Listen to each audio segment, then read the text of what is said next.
Test. Can everyone hear me? Yeah.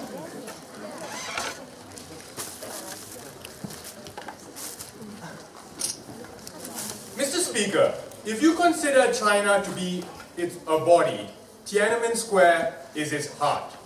And right now, its heart has space only for one, Chairman Mao. We say since 1949, since the formation of the People's Republic of China, only the giant poster or a giant painting of Chairman Mao has hung in that square. Fundamentally, we say this space has been dominated by this symbol of the Chinese Communist Party as well as the symbol of China as a whole. However, moving forward into the 21st century, where China is the second largest economy in the world, what we fundamentally feel is it is time to open up that space for others. Now, when talking about this case, or what essentially we want to debate, our definition is very simple. We would like other icons of Chinese culture to be allowed to have their physical representations in that same space. This is in the form of statues or paintings. Now, in this particular debate, we're going to focus on Confucius, or Confucius, who essentially is dear to most Chinese, not just not ethnic Chinese, but culturally to Chinese all around the world, a common identity that they share. And we say it's time to open to other cultural icons. Now, the contention of this debate, therefore, we feel, is should this be exclusive to Chairman Mao, or should this space be exclusive to Chairman Mao, or should we start broadening it and opening it to other individuals who have contributed to the Chinese cultural identity? Now, our stance in today's debate is that we would like to depoliticize this space and make it a representation of China now and China in the future. I will argue this on three levels. Firstly, I'll talk about the idea of the value of symbols. Secondly, I'll talk about the idea of how Confucius has a broader representation of Chinese culture. And finally, I'll talk about the idea of depoliticizing this space. What Jess will come up and talk about is the idea of how he's a better representation of China as it moves into the 21st century. And since you have a bee in your pants, yes sir. Not working. What is your problem with the Communist Party?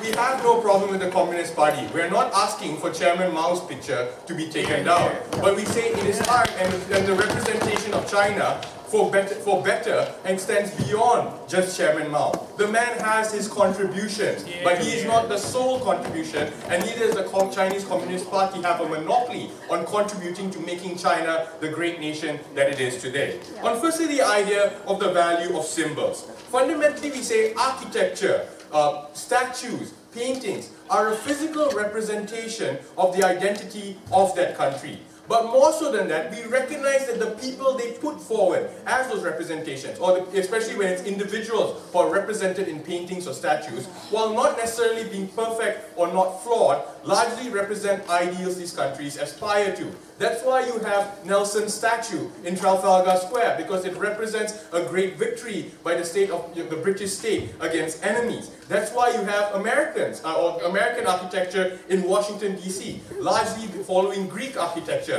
You have the statue of Lincoln at the Lincoln Memorial. And while all these individuals on their own weren't perfect individuals and might have had some philosophies which are contrary to modern day beliefs, just as Confucius did in terms of his beliefs of women and serfdom, we say fundamentally on a broader scale, they represented a greater value or a greater part of the identities of the countries that they're in. In the same way we feel, while Chairman Mao also maybe in the past had some flaws, he represents what China is today. And we say in part of that, in line with that, we say so does Confucius. Why? And that's my second argument, this idea of representation of culture. We say public spaces in particular belong to everyone. It's your space, not really mine because I'm not from here, but it's all of your spaces. And therefore, it should be representative of all of you. Now, we believe that Confucius plays an important part in the Chinese cultural identity. Fundamentally, a lot of values that are espoused by Chinese today, in terms of filial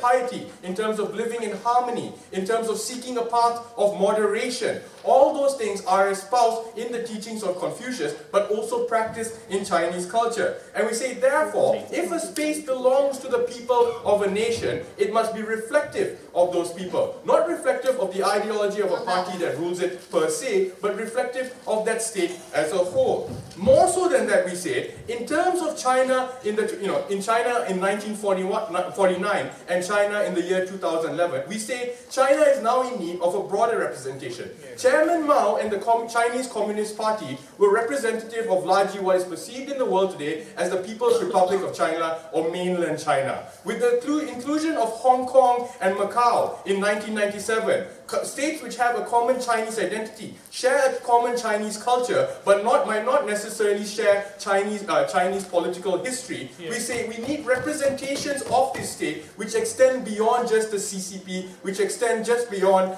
Chairman Mao. And we essentially say Confucius represents this. Furthermore, with the overtures and the warming relationship that is happening between Taiwan and China, we think Confucius represents a unifying force. Firstly, in the philosophies that he espoused in terms of harmony, in terms of bringing people together, but more so because he's part of a Chinese identity that transcends politics. He existed 2,000 years ago, at a time where China was a very different place, yet the roots of a lot of Chinese cultural identity, the root of a lot of Chinese beliefs comes from him. Yes, Monica? Confucius is also very closely tied to the idea of the ethnic supremacy of the Han Chinese. How are people going to react who aren't Han Chinese when you put a statue of him in Tiananmen Square?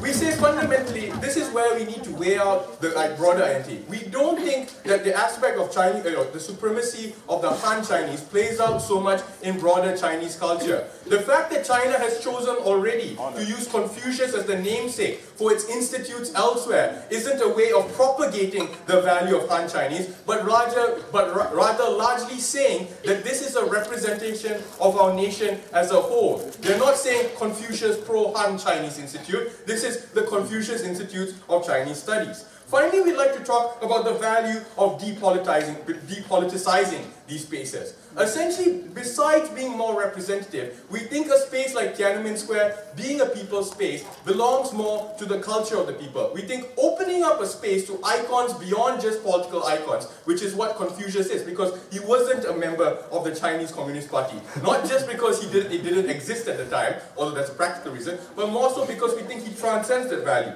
More so, we say, by opening these spaces up to more than political icons, you open up the discourse in a country to discuss things beyond politics, to discuss things that unify a country and allow us to transcend petty politics, but more national aspirations and national goals. We admit that he's not a perfect man, but no man was, Mr. Speaker. But he represents the ideals and the culture of the country, and for those reasons, we are proud to propose.